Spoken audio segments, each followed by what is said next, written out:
Hello, everyone, and on behalf of the Canadian Home Care Association, I would like to welcome you to today's Palliative Care Echo learning session, featuring the Canadian Interdisciplinary Palliative Care Competency Framework, domain of cultural safety and humility. Today, I'm delighted to be joined by Dr. Sherry Bergeron and Felicia Contapidis.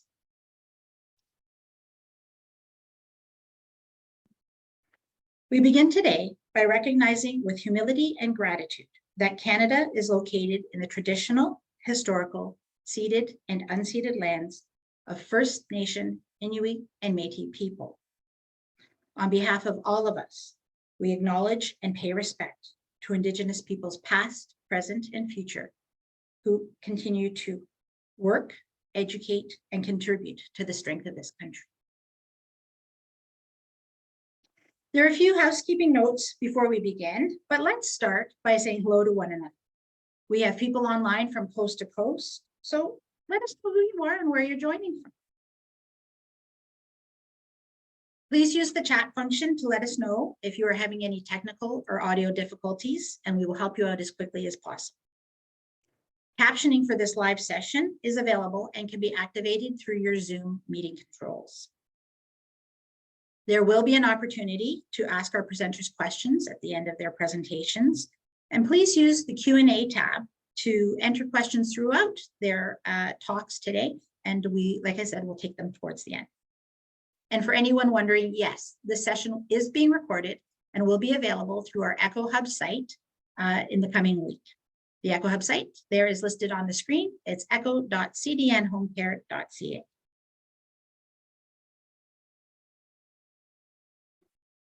Earlier, I mentioned that this new palliative care echo series will be focusing on the domains of the Canadian Interdisciplinary Palliative Care Competency Framework. The framework, developed by the Canadian Partnership Against Cancer and Health Canada, establishes a minimum national standard for palliative care in Canada, and it seeks to direct consistent implementation and measurement of palliative care competencies in practice.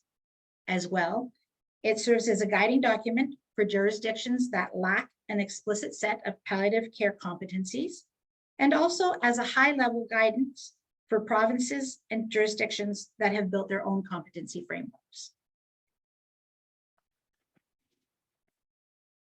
The focus of today's Echo session is on the framework's second of 12 professional domains of practice, cultural safety and humility. This domain is built on a foundation of seeking to understand and address power differentials and inequities in the social, political, and historical context of healthcare. Through self-reflection and consideration of the concepts of racism, discrimination, and prejudice, healthcare providers can practice relationship-based care. Aligned with the framework and its domains is a new CHCA project, the EI Compass, which is helping home care providers deliver better palliative and end-of-life care. The Canadian Home Care Association is bringing together Canadian organizations providing home-based palliative care to improve nurses and personal care workers' skills and provide emotionally intuitive care. As part of this work to build awareness, the CHCA has developed emotional intelligence training and tools to reinforce skills and help providers apply them. Through our Splint Implementation Collaborative, we will help teams from across the country adopt and practice these skills. Funded through Health Canada, this exciting project began in September of last year and will end in March of 2025. Please visit our project site to learn how the competency framework can impact your staff and learn more about our Sprint Collaborative that will be starting in June. It is my pleasure to now introduce our presenters for today. We are joined by Dr. Sherry Bergeron and Felicia Contapidis. Dr. Bergeron has worked in hospice and palliative care for over 10 years. She completed medical school at McMaster University, her family medicine residency and palliative care fellowship through Western University. Dr. Bergeron holds a certificate of added competency in the area of palliative care and currently works at the Hospice of Windsor and Essex County as medical director, Windsor Regional Hospital, and joined the Journey Home Hospice team as a physician lead in 2018. Dr. Bergeron holds an adjunct faculty position through the Department of Family Medicine at Western University and is very active in medical education. Felicia Contopidis is a registered nurse, having earned her Bachelor of Nursing Science at York University.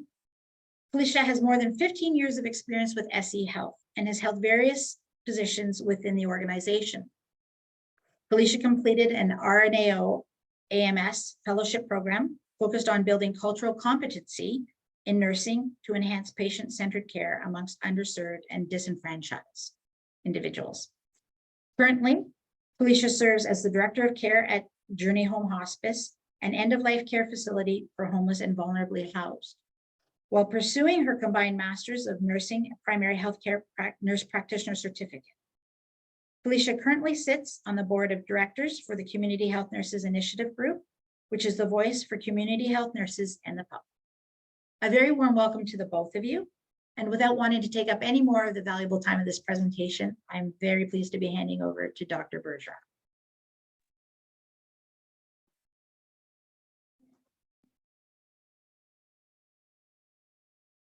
Wonderful. Well, thank you, Jennifer, for those kind remarks and the welcome and the land acknowledgement. It was really lovely. And so it's just afternoon here in Ontario, and it's nice to see all these folks here from across the country. So hopefully we can have a nice conversation on a very important topic, cultural safety and humility. I do want to thank Jennifer and her team, the ECHO Project, and Canadian Home Care Association for the invitation to be part of today's session. So I've got about 25 minutes for a very large topic. So we're not going to be able to go through all the ins and outs of cultural safety and humility, but the goal is really to give some underlying themes and some definitions and hopefully some points of consideration, and then some areas where you can continue on with your further learning with your practice. So Jennifer already had the kind introduction. So I am a full-time palliative care physician of Hospice of Windsor, where we have 23 hospice beds and a large, robust interprofessional community-based palliative care program where we follow on average 250 patients in the community. I'm also medical director for the program, and then I have been honored to be part of the Journey Home Project, which has been an initiative designed to provide palliative care services for those experiencing homelessness or structural vulnerability. And so we'll share a little bit of our experiences there, and Felicia will be going through a case study a little bit later.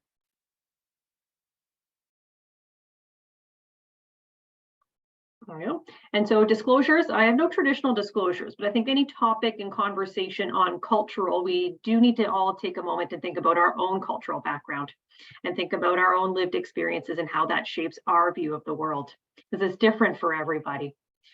And part of the cultural humility, which we will talk about, is first understanding on how our personal culture shapes us, and really to start opening up our views and our ideas and our understanding of other people's experience, and just opening to listen to their stories. And I'm always humbled in this work, hearing people's stories and what they've gone through in their life. And so I think it's very important when we're talking about good holistic palliative care, especially in the community, that we do think about our own experiences. And so from my perspective, I am born in Canada. I am from multi-generations who are also born in Canada. And English is my primary language. And I think one of the big pieces is I am a physician, and I've been lucky enough to have education that has afforded me privileges and different access within our Canadian culture. And that's important for me to recognize, because not everybody has those opportunities. So let's get into our objectives and the meat of the topic today. So our objectives, essentially, we want to have awareness of key considerations for cultural safety and humility, identify some opportunities to improve cultural safety in home and community-based care, and practicing humility by focusing on self and actions. So let's start with some definitions, and there's lots of definitions out there on cultural safety. And when I was in medical school 10 years ago, over 10 years ago now for medical school, there was a lot of talk about cultural competence, and that language has shifted more to a cultural safety. And really, it's an outcome based on respectful engagement that recognizes and strives to address power imbalances inherent in our healthcare system. We know they exist, and there's been some excellent work across Canada with leading people in healthcare, really shining a light on some of these inequities, and really have been a big voice over the last few years, which hopefully will drive some change, and we'll talk a bit about that. It's the outcome of people feeling safe and respected when receiving healthcare services. And this can only be defined by the person receiving care. So it's not my agenda, it's not myself thinking that I am providing cultural safe care. It is that individual interaction and that person's view of what care they've received.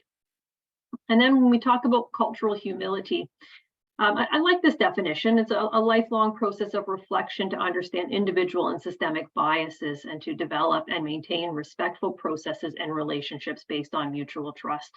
And I think we all strive to do that. And sometimes it can be a bit of a challenge in some of the constraints of our healthcare system right now.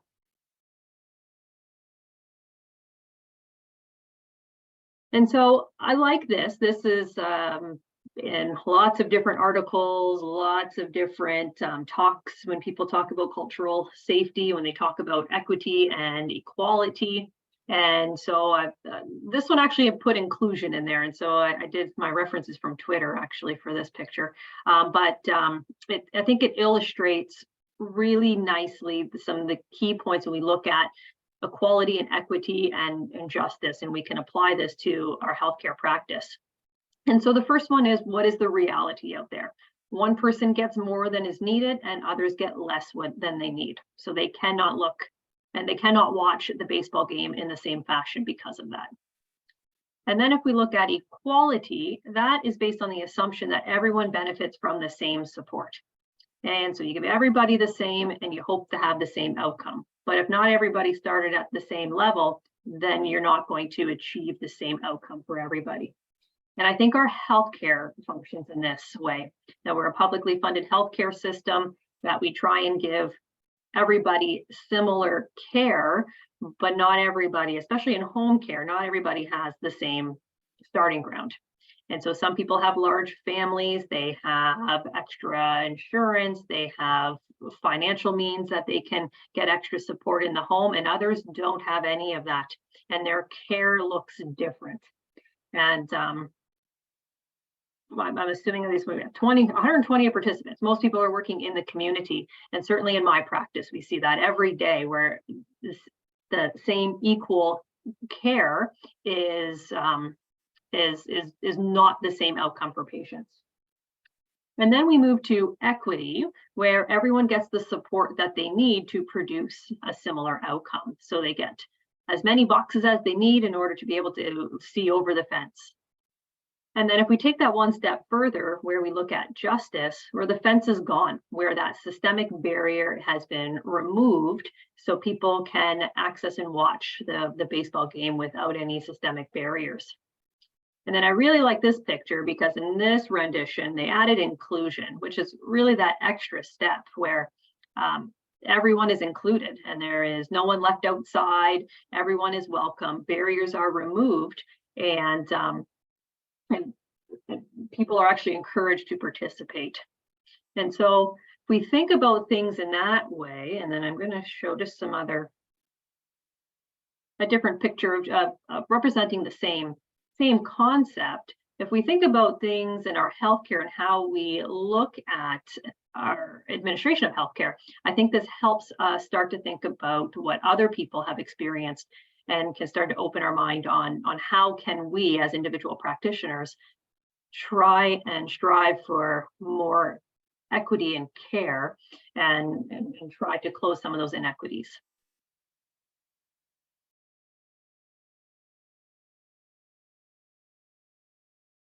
And so why is this important? And again, there's been a lot of talk about systemic racism in healthcare. There's been some high profile awful cases where people have died in acute care because of some of these systemic racism and health disparities that people have experienced over years and years and years. And we're just, starting to talk about them and hopefully improve care for people. So systemic racism in healthcare is forms of racism that are pervasively and deeply embedded in systems, laws, written or unwritten policies, and entrenched practices and beliefs that produce, condone, and perpetuate widespread unfair treatment and oppression of others with adverse health consequences. Health disparities, preventable differences in burden of disease, injury, violence, and opportunities to achieve optimal health that are experienced by socially disadvantaged populations. And I know our patients that we've had the pleasure of getting to meet and getting to know through Journey Home or even my other community practice, not everybody has the same views of acute care to get the proper diagnostics done, to have their early screening, their cancer treatments, their early diagnostics. So people are getting their diagnoses late stages, and it's some of these disparities in healthcare and these inequities that are driving that. That's really sad to see in this day and age in Canada.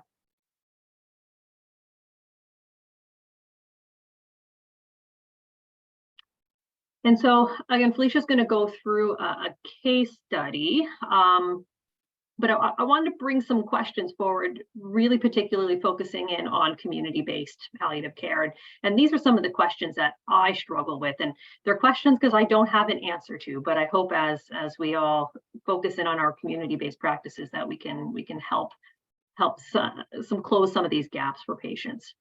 And so first one is, where do people receive home care when they do not have, and I'm going to put a traditional home. And this is really our Journey Home has hopefully helped to improve some care, because where do people actually get their care?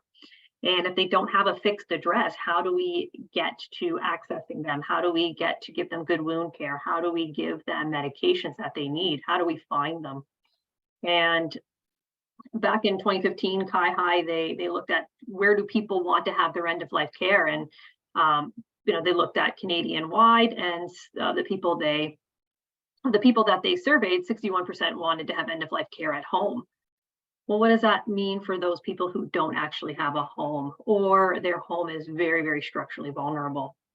And so that's a challenge, and our current state for community-based care really has a hard time when you don't have a fixed address. Next question is, how do you provide care for people when their social determinants of health are contributing to their life-limiting illness? And I really, really, really struggle with this. And the magic of just giving a person secured housing, secured food, secured care, secured access to medications, and to then see them thrive. It's really it's a beautiful thing to see, but it also makes me sad that we've had to bring some of these patients into a care facility like our Journey Home site, or other palliative care beds, in order to provide them with these basic determinants of health that would allow them to thrive and have some quality of life. And at Journey Home, our data actually shows where people come in and they get better, they get stronger, and it's really of no surprise, because you give them the basic needs and they get better. And it's a nice thing to see, but it's also sad that that's the current state in our society. Next question is, how do you provide safe community-based care for those with comorbid substance use disorders and mental health disorders? And I find this a big challenge as well, that we know there's growing incidents and issues with substance use disorders, and these folks deserve to have excellent palliative care if they're dealing with life-limiting illness. How do we ensure that we're providing them with the care that they need in the community? How do we ensure that they're getting the care where they want to have that care? And mental health disorders and mental health illnesses, it impacts how they view healthcare and how we need to interact with them. And things like managed alcohol programs and managed opioid programs, and acknowledging that they have these comorbid issues, and how do we not fix them, but how do we help them live the best quality of life that they can with what their values are and what their experience is.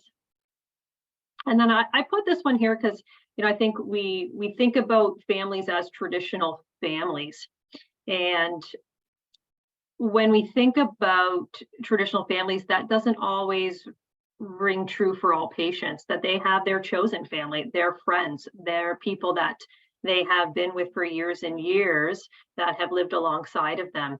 And it is not just supporting traditional families, but it is supporting people's chosen families. And so those are important questions to ask people. Who's in your life? Who's important to you? Who are your people? And so we want to make sure that we're supporting them as well.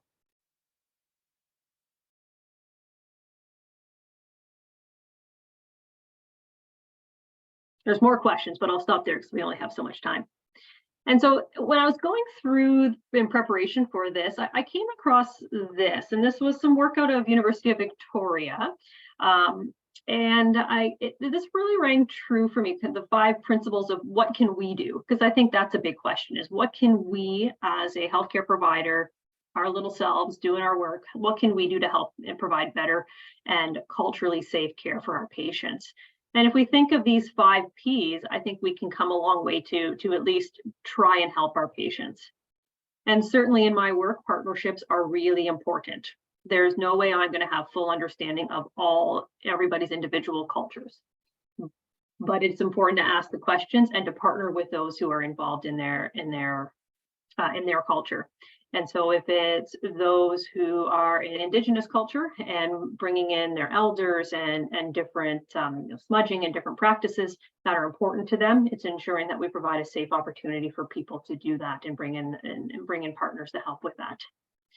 Personal knowledge, that's coming back to that first disclosure slide of thinking about our own culture, our own lived experience, and being aware and attentive to that's not the same for everybody. And some people have very, very different experiences. Protocols, and this is really where you're going to be creating a safe environment and a safe communication strategy with your patient in order for them to feel comfortable going over what is important to them and what protocols do they follow, and ensuring that we're providing a safe place for them to acknowledge those and to do that. I think a big learning point for me is some of our patients, we don't get to go through this the first time we meet because they don't trust us. But you keep coming back, you keep having conversations, and you start to build some rapport and trust. And then it's always fascinating what you learn, that what's important to them, months and months down the road. I had a patient, this was years ago, and I thought we had a really great relationship, and it took her 6 months to disclose that she was part of AA, and that was a very important part of her life, and she needed to build that trust before she felt comfortable sharing that. Process. Ensuring equity and dignity for everybody, and those are processes. We have to think about that stuff. And then positive purpose, and I think that's just coming back to building the strengths, ensuring confidentiality, and doing no harm. Those basic principles that are embedded in healthcare practice.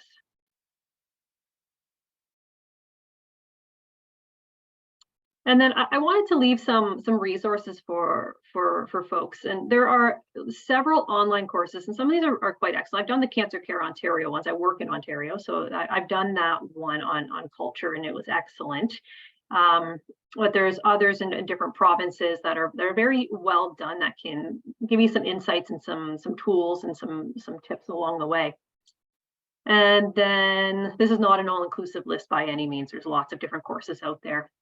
And then I'm actually going to go to the other point on Canadian Institute for Health Information. I came across this, and it's an easy read, and it was a nice little Canadian reference looking at measuring cultural safety in health systems, and I would encourage people to take a look at that. I thought that was fairly well done.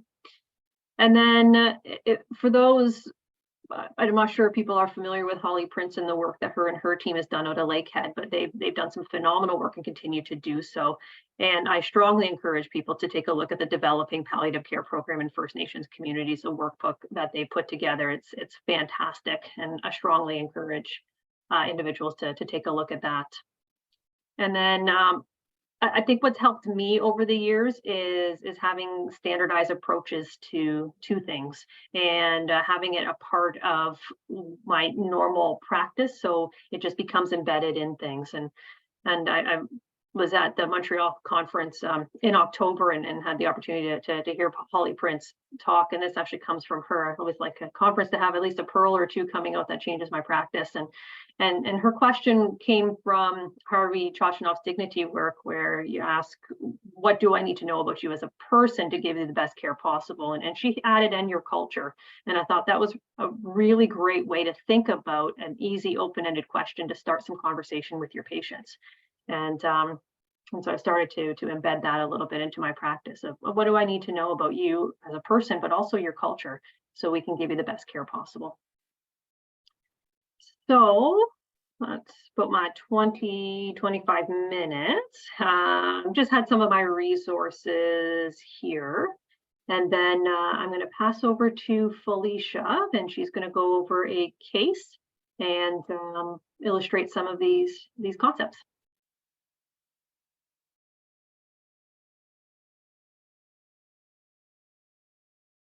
Hi, everyone, and how hopeful and uplifting that people from across the nation are here together to learn from one another and improve ourselves in the care that we provide to our patients. So this is very exciting.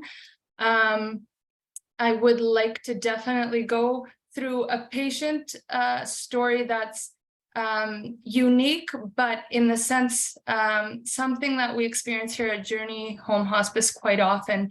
And so we'll show a little video at the end if we do have a chance. But Peter was an individual who unfortunately had been living very precariously, unstable housing. In the home that he ended up most recent to his admission wasn't his home. And it was unsuitable for human habitation. It was not especially one that one would receive care in. And prior to that, he had been living for decades on the streets, just surviving on the day-to-day. Prior to him coming to us, he had landed in hospital with a terminal diagnosis that he learned from the hospital, from that ER visit, and was really struggling to come to terms with his life and the news that he had just learned of. And so a lot of the fears that surrounded him were the fear of being judged, stigmatized, and discharged just for swearing a lot. Some of the behaviors that he had been used to just from his precarious living situations throughout the decades. And there were, even prior to him coming to us and even having that opportunity to meet with him, there were a lot of challenges even to getting a hold of him. He didn't have a cell phone. He wasn't often allowed at the place that he was permitted to stay at. There wasn't really a stable means of reaching him. Healthcare providers weren't allowed to meet him where he was at, and it wasn't safe for them to do so. And his previous experiences with the healthcare system had caused him some trauma, mistrust, and they were causing a lot of hesitancy into him even being agreeable to access further healthcare or even agree to meeting with myself or anyone from our team here at Journey Home Hospice. And so part of what we do at Journey Home Hospice is really try and work with existing healthcare teams that our patients may have allowed into their lives, to start building trust from before they're admitted here. And so when we were able to tap into the community healthcare team and coordinate a virtual visit with myself, Dr. Bergeron, Peter's community physician, and his community nurse, it gave Peter the opportunity to introduce himself to us. And we also had that opportunity to introduce ourselves to Peter and to provide him with information about the program. And so by having this opportunity, we were able to hear Peter's story, listen to his goals of care and listen to what his concerns and fears were, and also get a feel of what might be the barriers to him coming into our hospice. And so one of the situations with Peter was that he was so far away from our hospice, he wasn't quite eligible to be admitted into any other place because his prognosis was a little bit longer than what some typical hospices may admit with. And his substance use was also a factor to his acceptance into other institutions. And so we were able to talk through that. We had a plan to first give him the option and choice as to whether Journey Home Hospice was the right place for him, and also sort out some of his affairs. So he did in fact have family in just as an unfortunate situation as himself, that he wanted to at least settle some of his affairs. And we reassured him that we would hold the bed for him while he did that. That gave him some peace. And we were able to send over a cab when he was ready. He called us from a payphone. We had that set up and we were able to meet him and greet him here at the hospice. It gave us time within our team as well to put together a plan to be able to welcome him safely. And so some of the care planning that we were able to incorporate around Peter's goals of care were that he was very worried that if he came into our hospice, he would be forced to abstinence. So he wouldn't be able to smoke or use his substances. So we were able to work on a plan that allowed him to maintain a high degree of freedom and choice. And what I will never forget with Peter is when he first did come here, he was very mistrusting. And so he had his backpack by his side at all times. And he had survival items from what he had shared with some of us. So if he felt threatened that he may be kicked out or judged or unsafe, that he would flee and go on to another place where he would feel safe. And so he had that backpack with him for a good couple of weeks. And slowly, as we all got to know each other, he was able to put that backpack away into the closet, and it wasn't so close by his side where he was able to open up a little bit more and start trusting us. And so I think that was really resonated with all of us. And just also really reinforcing with the team that this is Peter's home, and reminding Peter that, no, this is your home, and helping allow him to feel that and feel safe, and even just creating that welcoming atmosphere. So conflict around his street family and culture had been typical in his former healthcare.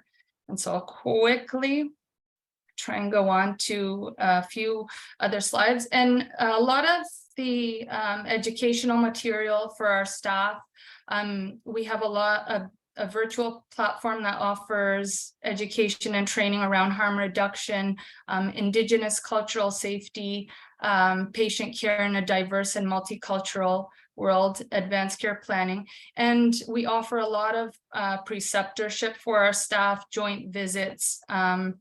And what we really want to drill in with our team is continuous and ongoing self-reflection and acknowledging any biases that may affect patient care, always examining our thoughts about people from different cultures, people who are unhoused, and people who use substances, particularly people with mental illness. There's always a fear, just the fact that people and the stigma around people who do use substances.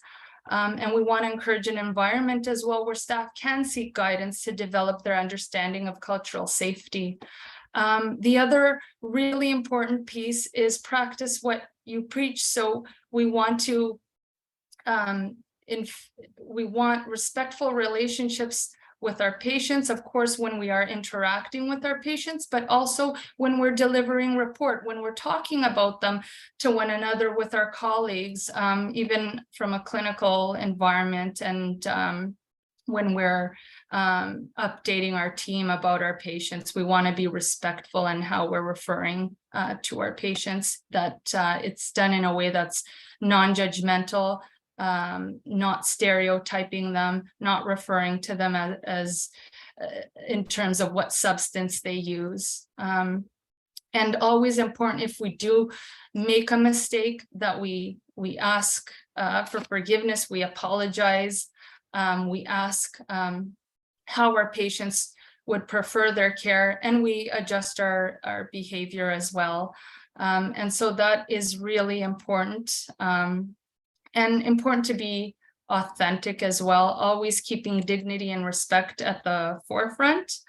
And I really want everybody to really understand that as health professionals providing specialized care to patients with a deep history of trauma, marginalization, and stigma, we recognize that learning is an ongoing process, and practicing cultural safety and humility is constant learning for all of us. A quote from Albert Einstein that I love is that education is not the learning of facts, but the training of the mind to think. And just a final comment before we get to the video is that we don't always get it right. There isn't a perfect approach to creating a culturally safe and humble environment. What we can do is create a workplace where learning is emphasized, we are open to growing and changing, and where we're ready and willing to apologize for our mistakes. And only really by working together with our patients and leaving space for feedback can we truly serve their individual needs and support them on the end of their life journey.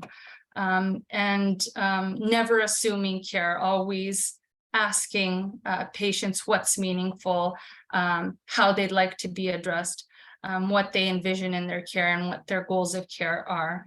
And so on that note, I'm hoping we can have some time to play Peter's story. And so we might not get through the whole thing, but here it is.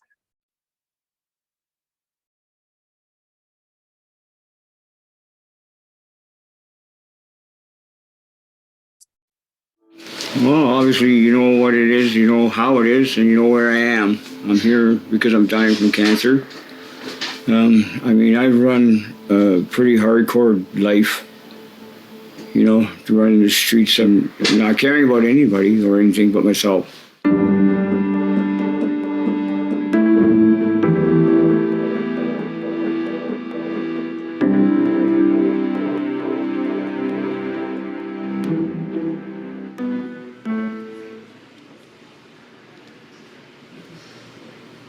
I have been a nurse for many, many years, and I've just seen the phenomenal need that people have at the end of life care. And so when we think about people who are living on the street, when most people want to die at home, if you don't have a home, where do you go to die? And so what should we as a society be doing for them? And I think that's one thing here at Journey Home Hospice. We're trying to tackle two really tough societal issues, right? Nobody likes to talk about dying, and nobody likes to deal with the issue of homelessness.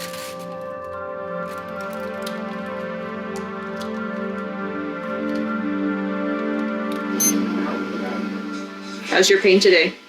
4. How do you like the current dose? Well, it's good because I had sleep. Oh, good. What was your normal routine before? On the street, Oh, yeah. whenever I wanted it, whenever I needed it, I'd use drugs, street drugs to kill the pain, so I'd be able to sleep. I'm so glad that I'm here, right? Yeah. It's a gift and it's a privilege to work with folks as they are in the last perhaps days, might be months of their life, to ensuring that that time is as quality time as we can give them. It's really a privilege to be along a person's journey as they're approaching end of life, no matter what background they're coming from and whatever place they're coming from. It is an absolute privilege. I love working here. It's something that I always wanted to do. I love to care for people at the end of their lives. The patients that come in, most of them don't have anyone, and we become that family, and we just love them. I like their own. One patient, I went into his room, and the nurse was busy, and when she came in, she said, "Oh, he's dying." And I'm like, "No." She said, "Yes." And we moved him onto the bed. 5 minutes later, he was gone. And I felt bad because I didn't know.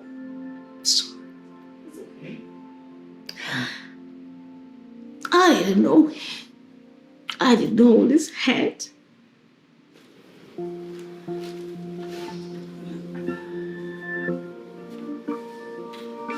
Looking at our team, it takes a special person to work here. It's a non-judgmental location. We want to open our arms and our doors to welcome people and support them the best that we can. Hey, Peter. I know it now. I'm good. How are you doing today?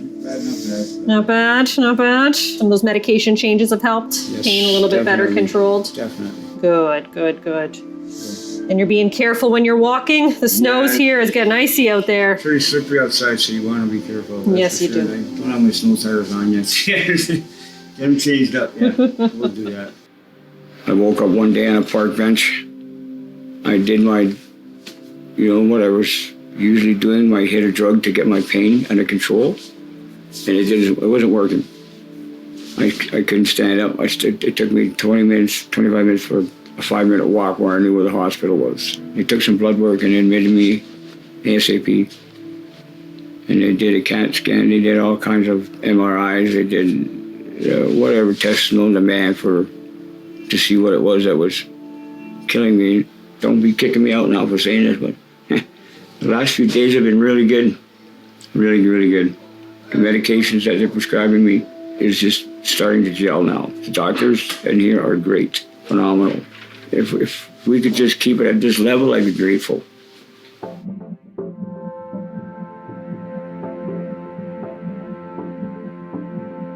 Hello.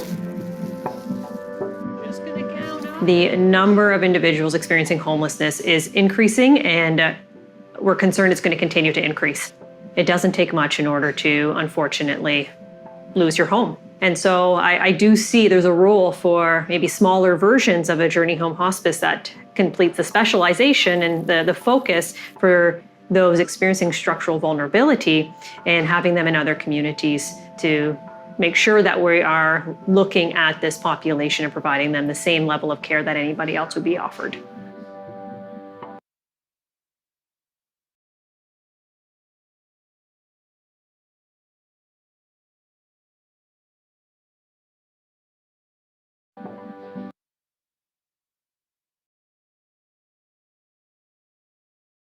Hi, thank you both very much for such great presentations. Dr. Bergeron, you've given us a really great foundation to build off of our knowledge and inquiry into how we become more aware, how we become more humble, and how do we create those culturally safe practices and embed them in. So thank you very much. And Felicia, the case study was a wonderful insight into Peter and getting to know him. But I think what is more poignant is actually, in looking at that video, how comfortable and how welcome and how trusting he was, and how at he was made to feel by making those purposeful intentions to acknowledge what his culture was and his community and his background. So well done, and thank you very much for sharing your experiences and your knowledge with us today. So we've arrived at the part and the segment of the ECHO session to move into questions for our presenters. I've had a few that have come in, so I'm going to get to them right now. And the first one question I went out to both of you from Katie, and it was regarding the training on cultural safety and sensitivity and practices that is done? Are there mandatory programs or is it optional is the question? So I can go ahead and answer that. So part of our training is building, so we have the First Nations Inuit Métis team within SC Health that has offered an abundance of beautiful modules that's accessible within the organization and beyond. And one of the mandatory modules for our staff within their formal onboarding is to complete the Building Trusting Relationships and Trauma-Informed Care module. The other area is when we are onboarding individuals, we try and get an understanding of where they're at with their comfort and around working with vulnerable populations. What are their questions? We do a lot of case scenarios. We try and tailor our orientation to meet the individual needs as well of our new staff. And there are a lot of preceptoring opportunities, whether it be on site and now as we have new roles developing, as well as out in the community for staff to start to see what we're already doing, the opportunities for building trusts, how some of those conversations may go with patients that are not yet patients, and an opportunity for questions and answers from some of our new staff. And we find that that's been quite unique and beneficial. And we are also a newer hospice, and we are constantly relooking at ways to engage, enhance our education, but really emphasize that component of self-reflection and tapping into our own bias, and to see kind of what comes out of that, so that we can, like I tried to kind of say earlier, is tailor that education around some of our individual staff members' needs. And so I hope that answered some of that question. Absolutely. And I've had a question that was emailed to me earlier in the week by Danielle, and I'm going to paraphrase the email that she sent to me. But the question she had was around maintaining or addressing principles of cultural safety, particularly when there may be some conflict and perceived conflict or understood conflict between the patient and the substitute decision maker. And how do you navigate when there is that conflict between what you know are the goals and the wishes of the client and that of the substitute decision maker, who at that time may have more of the control or say in the care, because the patient themselves or the person themselves is unable. Maybe I'll start that. So I'm understanding that the question is really, conflict within the individual person, the substitute decision maker, and then adding a layer of cultural differences to that. Is Yes. that what I'm understanding? Yeah. So, taking the culture out of it, that's always a challenging situation when the patient and their substitute decision maker, the power of attorney, differ. And then you add if they have different cultural, because you can have, even within and your shared culture, you can be looking at culture in a different way that applies to you. And so, my approach is always trying to understand where everyone's coming from and asking questions and learning and trying to understand, and then at the end of the day trying to mediate to come to some sort of common ground for people. Now, if the patient themselves are still capable, then they ultimately have the final say in how things go with respect to goals of care, their decision making. And if that person's not capable, then if you truly believe the substitute decision maker, the power of attorney is making a decision that goes directly against what that person would want, then there are other avenues to explore that. Are they the right SDM or the POA for that person? It gets really, really, really messy. But I think my first approach is always to sit down, try and understand where people are coming from, because people are generally wanting to do the right thing for their loved ones. And trying to mediate and go over what that person's values and beliefs are. So I don't know if that answers that question very well, but it is very, very challenging when there is conflict within it.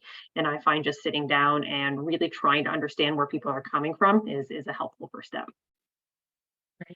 Great. I think you did a great job. I have another question that's come in from Tracy, and it's in the chat, and it says, coming from a residential hospice in rural Ontario, how would we begin to look at being able to support homeless population in their? I think looking for advice, maybe what tips or starting blocks for developing care. And I'll comment on our Windsor site. So our Windsor site it's a small city, so it's not rural Ontario. It's a small city, but we don't have the need to have a full 10-bed hospice. So we've actually partnered with the city and partnered with community housing. And so we've been able to obtain some shelter beds that we utilize to provide care for those who experience homelessness. And so that partnership piece is key, because you may not have the volume of patients to have your own specific hospice, but these practices can be done at any hospice, and just acknowledging that they may have a longer length of stay. You're going to have to think about substance use issues, having psychosocial support for them, and just having those practices wherever you have a physical place in order to have it. Great. Felicia, I have a question for you, and it's a question for the staff that you're working with. And what is one of the more common concerns or worries that staff have in working to provide and create those culturally safe areas? And then how do you support the staff? And what advice do you have for people that may feel unsure? May feel unsure about just kind of what their concerns are, which is I'm sure that they're maybe doing the right thing, and I think you touched a little bit on it in your presentation. Maybe you could just go into that a little bit more. So what had come up quite a bit when we first opened was there was a lot of apprehension, stigmatization, and assumption about individuals who use substances and behaviors that may be associated with caring for individuals who use substances. And I do get questions often about this, whether it's people reaching out as a resource who may be supporting vulnerable populations, and that does come up a lot. And even when we do admit patients that have significant substance use histories and with a plan to continue using while they are on site, we do try as much as possible to work within their referring healthcare team and to meet patients where they are at prior to admission, so they have a clear understanding of some of the expectations that are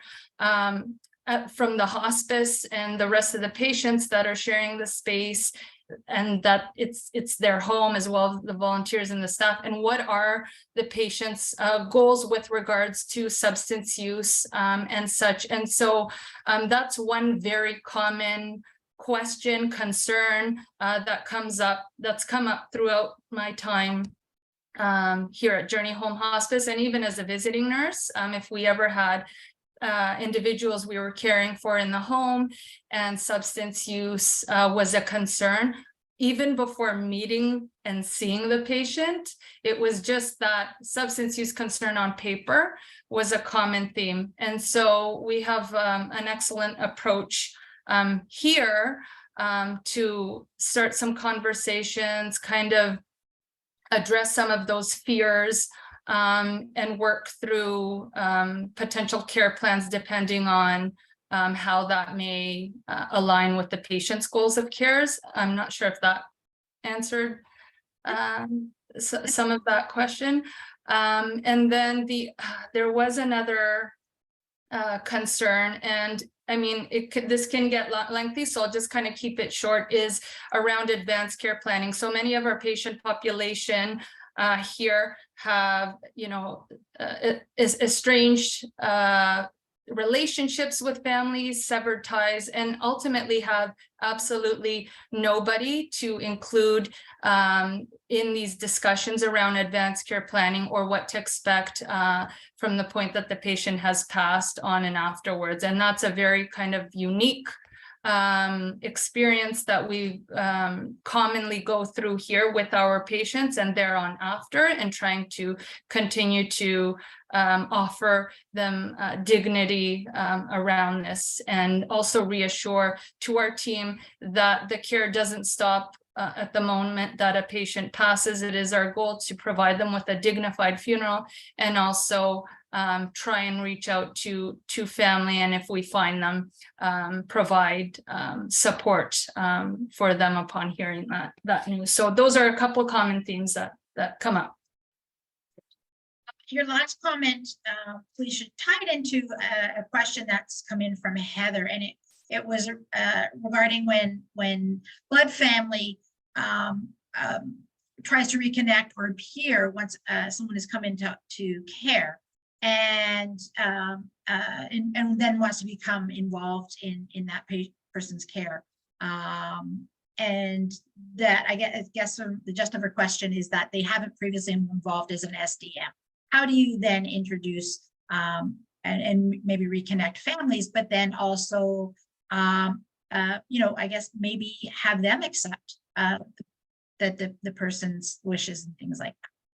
Right, and that's a tricky one too. It all depends on the current state of our patient at that time that this request may come through, if patient is consenting or not. I think ultimately, when patient does lose capacity to be able to make those decisions, and there is an SDM, we really do rely on them to be involved in the care, but it depends at what capacity. And so I think even Dr. Bergeron has a situation that she could be able to share, but it's definitely not black and white. We've had situations while patients were with us here and they did have capacity to continue making informed decisions for themselves, that family did come out of the woodworks. We informed our patient and they absolutely did not want them involved in their care. And if it is at the point where they don't want them involved in their care, even when they do lose capacity, we've involved kind of pro bono legal support to get an actual formal will in place, which we're lucky if we are able to arrange that while the patient is capable and able to sign and be involved in that legal process as well. And so maybe, Sherry, I know we have kind of an existing situation, if you'd like to add to that, but. Yeah, I think it's always a really challenging situation, and what strikes me with that question is it is an example of how the system is not built for everybody, and so they are these situations where they have the SDM hierarchy which doesn't fit that person's experience.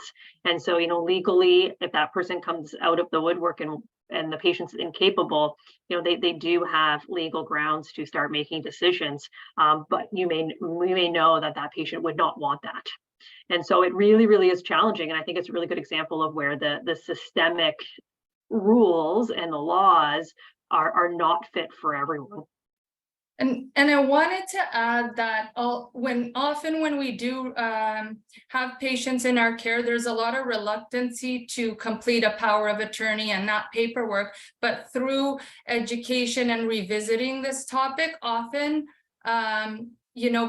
patients may start to understand more the purpose of the power of attorney paperwork and its intent, and that is that option for them as well. But unfortunately, if that isn't completed, then and yes, SDM comes out of the woodworks, then that would be who we rely on, particularly if there's not an OPG and T involved. And if there is an OPG and T involved, then they refer to SDM if they become available. So Great. Well, unfortunately, we have to stop there. We've come to the end of our time. And I would really like to thank you, the audience, for your questions today and for joining us, and express my tremendous gratitude and thanks to our presenters, Dr. Sherry Bergeron and Felicia Contrepides. Being a part of today has really opened my eyes to the fantastic work that you do, but also given me starting blocks where I can continue to do my work. I'd encourage everyone to join us for our next Palliative Care Echo session on May 10th, when in support of Nurses Week and Palliative Care Week, we focus on the domain of self-care and a presentation about compassion fatigue.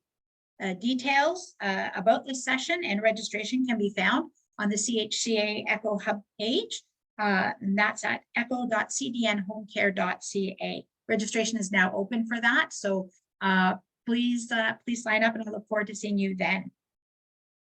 And again, for more information on the work the CHCA is doing to promote awareness of the Canadian Interdisciplinary Palliative Care Competency Framework and learn about our new EI Compass project, again, please visit our site. The website is there, cdnhomecare.ca/EI Compass. You can also follow the Canadian Home Care Association on Twitter and LinkedIn for more frequent updates. And if I can ask for one last thing, it's a moment of your time to complete a very, very brief feedback survey, which helped make each and every one of these sessions better. It's been a great hour spent with everyone, and I hope you all have a great day. Thanks, Jennifer. Thanks, everyone. Bye-bye. Bye, everyone.